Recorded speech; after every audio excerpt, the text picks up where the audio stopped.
Derek drove up from Oshawa a couple of weeks ago and dropped off this absolutely gorgeous Tele. So it's got the roasted maple neck, the Daphne blue body. He dropped a couple of DiMarzios in there. He's got these some type of rail DiMarzio pickup, and it's a 4-way switch. But what I find with this Tele, and you're going to hear it in a second, you know, the typical ice pick in the ear Tele sound, you know, when you go to the bridge. This is a very mellow sounding guitar, like the perfect jazz guitar. Wait till you hear it. It's absolutely beautiful to play. Here's the neck plate. This is the finished compensated nut that you saw in process in that short little 2-minute video I put up a while ago. So this has the roasted maple neck and the step down machine heads, so you can get away with 1 string tree instead of 2. So these are the Fender brass 3-way saddles.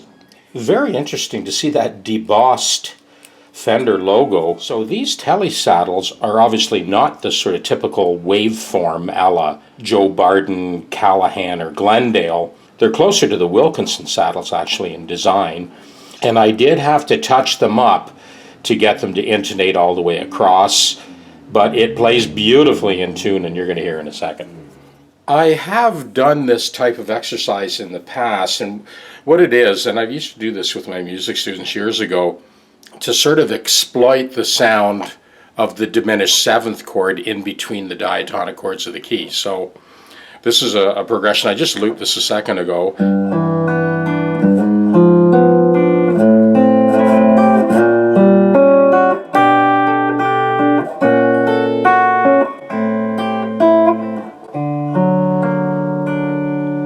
Essentially, I'm just going from 1 to 2 to 3 to 2, and then ending on the 5, sharp 5. But I'm filling in chromatically, so the bass note, instead of the bass note going, it's going.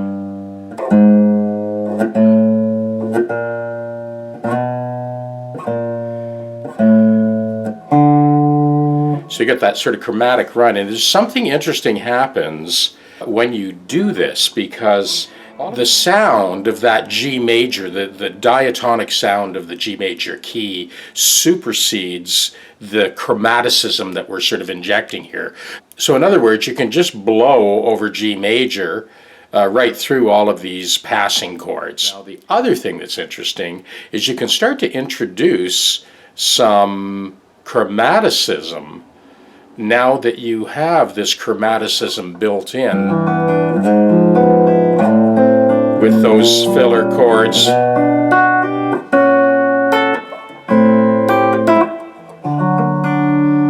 So I'm going to play some phrases sort of, and you'll hear and see me do some sort of little chromatic. In fact, whenever you get lost, you just move chromatically until you end up on a diatonic note. I remember Joe Pass saying something similar to that in a seminar that I saw many, many years ago. And it's true, you just keep moving until you get to the right note. That's kind of a blunt way to put it.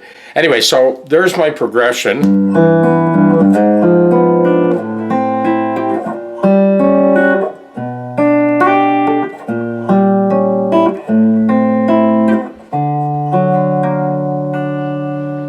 So the second progression over top of that is. So